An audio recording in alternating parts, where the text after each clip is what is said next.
Well, hello there, YouTube. It's Ro here. Thank you for visiting You Grow Ro. If this is your first time, I hope you'll consider subscribing at the end of this video.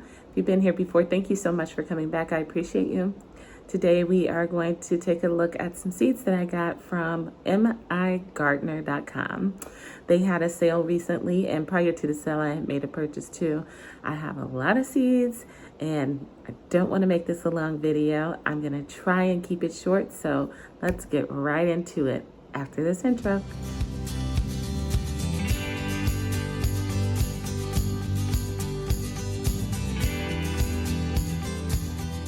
I've got water. Let's get going. All right, so I placed 3 orders with migardener.com, and only 2 of them have come in, but I want to get this video done. I know that they are overwhelmed right now, and so it could be, I don't know how long before I get that 3rd order in, but I do know what I ordered because I have an account with them. And so I just went in and found what all I got. Now, I bought a lot of seeds, y'all. So I did make a presentation to go along with this video. If there's something that you're interested in, be sure to push the pause button and like screen capture the information on the seeds there from your laptop or mobile phone, or take a picture of it on your TV, however you're watching it.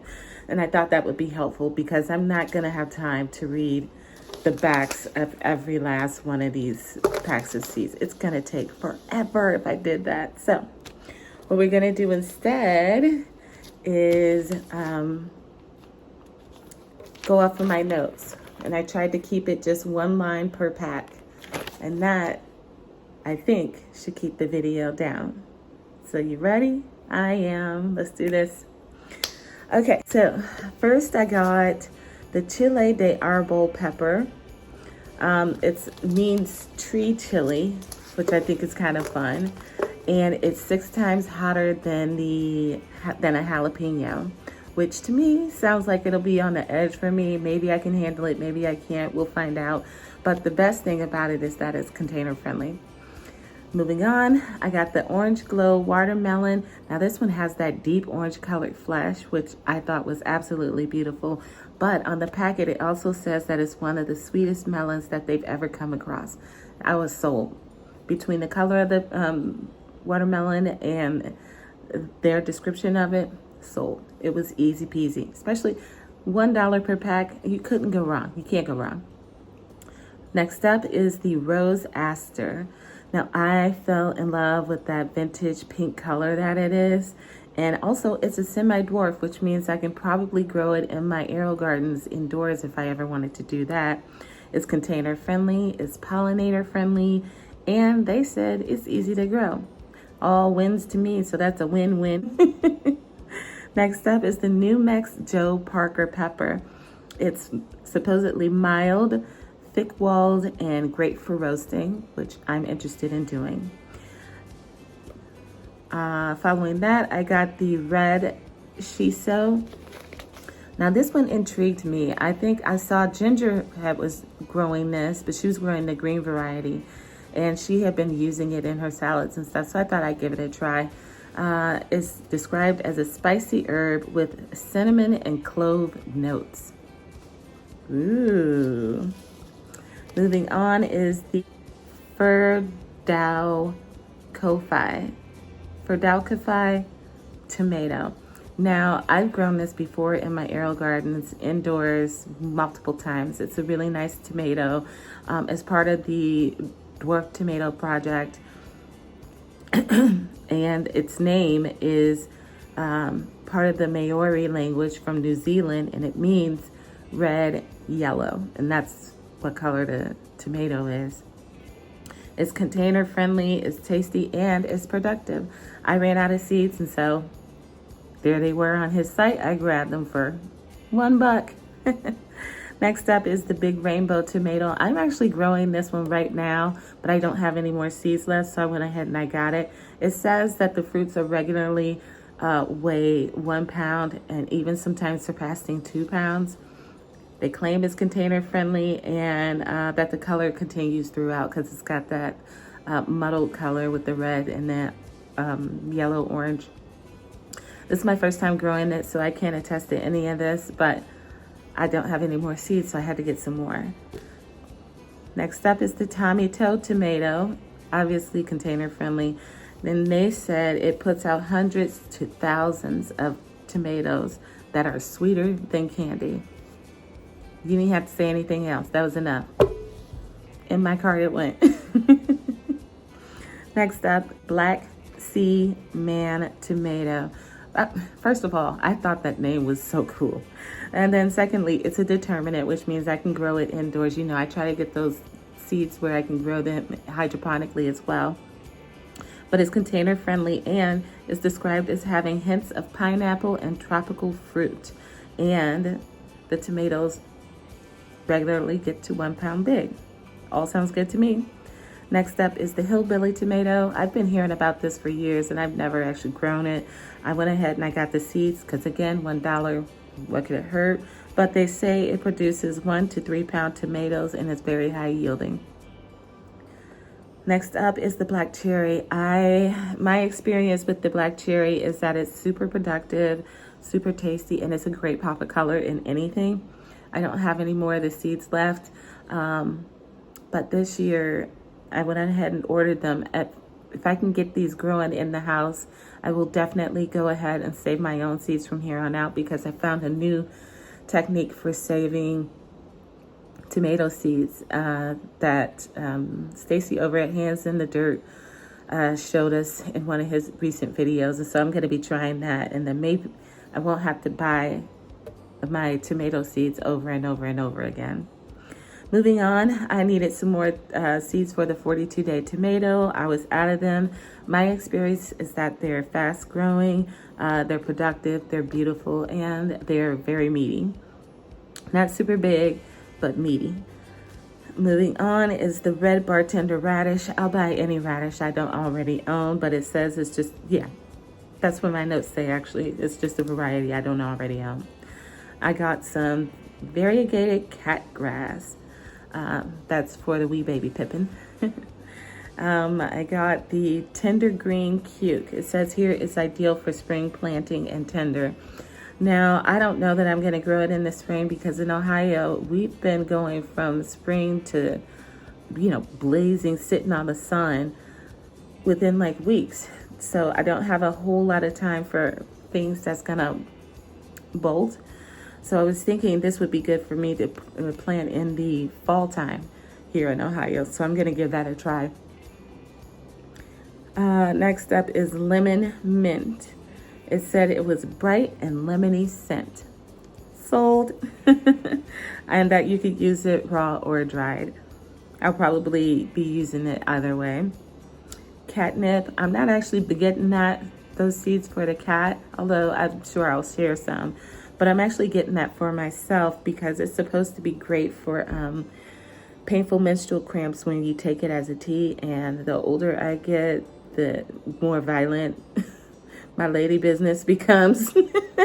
So I know TMI, but that's what I'm getting it for. Next up is the Pasilla Bajío pepper. Not sure I'm saying that right. Anyways, it says it's great for dehydrating and Mexican flavor is smoky and sweet. Yum, yum, yum. Got my name written all over it. Next up is the oak leaf lettuce. It says it's great for a short growing season, which again, I was just talking about with the tender green cuke. Spring just doesn't really exist here. It's like 2-3 weeks tops anymore. But I think that'll be great for in the fall time. Following that, I got more spilanthes, which I'm already growing outside. As you guys know, this is what I make my tinctures from, instead of me continuing to buy some dried herbs. I've been growing my own, and that's been working out well because this stuff is not cheap, let me tell you. Next up, I got the Boston pickling cucumber. should be fairly evident. I got that so that I could do some more pickling. Next up is the Parisian carrot. I've grown these a number of times, but only indoors. I just put them in some soil in the house and put them in the windows and let them grow in there. They're really tiny. They're like little balls and they're super tasty. They're small. It says they're container friendly, which we know because I've already been growing them in the house for years. 55 days to maturity, so it's pretty quick growing. And like I said, it grows indoors with adequate light, no problem. I've done it for years. At least I've never had any problem with it. Next up is confetti cilantro. I love cilantro. I've never heard of this variety before. I had to get my hands on it. So that's a rare and fun variety there. Next up was the crisp mint lettuce. I just like the name, number one. But then it also says that it's a staff favorite. And so I will take their advice and I'll give it a try. Next up is the ananas noir tomato. I ordered these seeds back on June 30th. But since then, I've seen a community post on Veggie Farm's feed where she grew this and she had it sliced open and it is just a gorgeous tomato. I don't recall her commenting on how it tasted, but she was talking about how pretty it was, and I agree wholeheartedly. It's unusual. I think it's beautiful, and the packet says that it quote unquote makes a wicked sauce. Okay, we'll see. Next up is the silvery fir tree tomato. I've grown this a number of times outside. This one's great for northern climates. We can get these out early. I put them out in like April and just keep them just slightly covered, and they do great. They were producing really most of the whole season for me. So I ran out of seeds and now I got some more. I can get them back in the ground. Really productive. They're not super big tomatoes at all, but they're good. And I would say they're probably 4 to 5 ounces, maybe a little bit bigger. Next up is the Ukrainian purple tomato. I've never grown this before. This is new to me. Never even heard of it either. So I jumped on it. Again, $1 for the whole pack. Okay. I'm sold. Next up is the Brandywine Black. Now this one I've not grown before. I think I have just the red Brandywine, and maybe I think I also have the Brandywine yellow already. I haven't grown either one yet. I've heard that Brandywines can be particular to grow. I'll find out one of these days, but I figured since I could get this variety for $1, I would go ahead and get it and add it to my Brandywine collection. It says it's heavy yields up to 1 pound each, and it has true tomato flavor, which I love. I love a true tomato flavor. Moving on, we got the Manitoba tomato.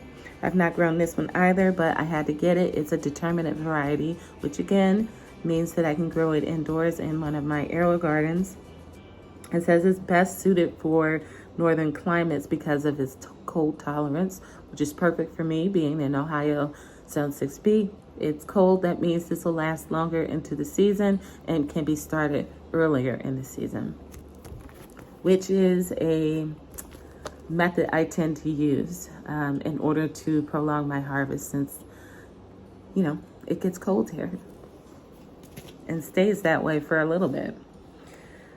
All right, moving on, we got the Japanese black trifle. I have always wanted to try this one. I never even bought the seeds until now, but they're supposed to be a prolific producer and perfect for canning.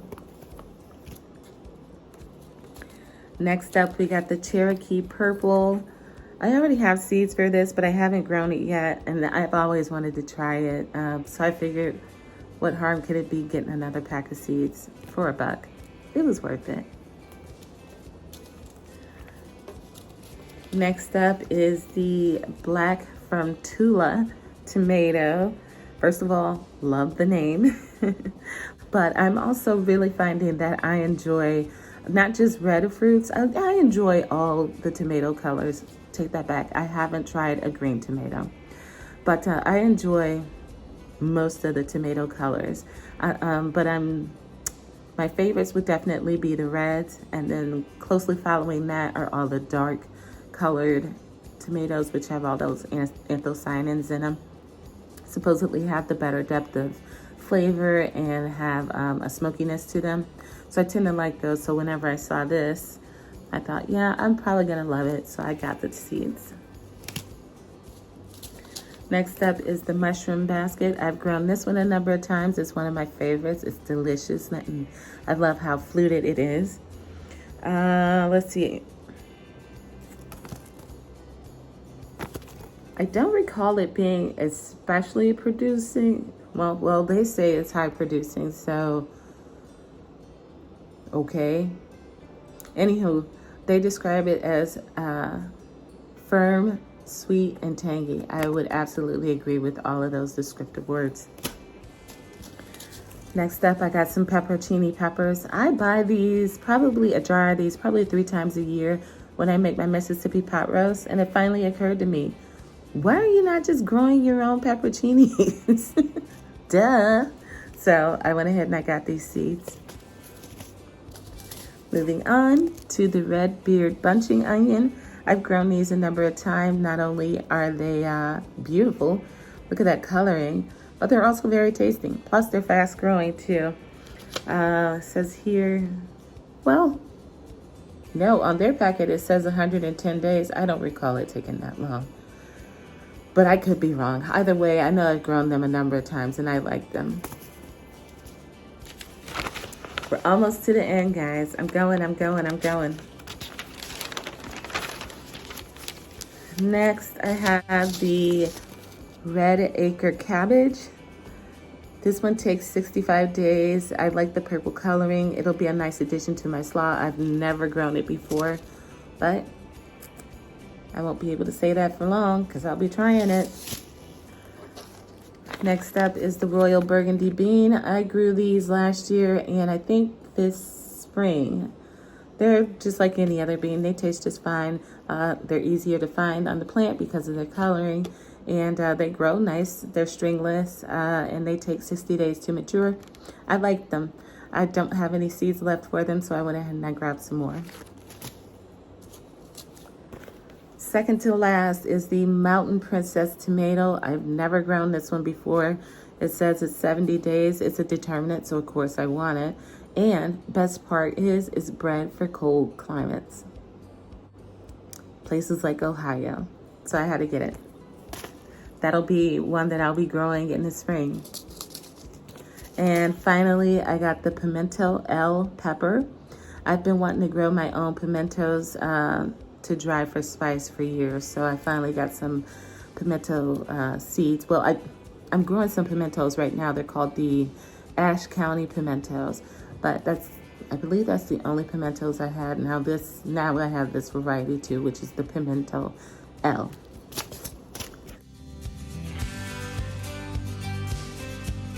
All right, guys, there's my seed haul. I hope you heard something interesting. And if you have any questions, be sure to leave them down in the comments. I'll be happy to answer anything for you, point out how you can get them, or even give you the information that's on the back of the packet if that's what you want. Okay, until the next video, guys, I'll see you again. Happy growing and take care.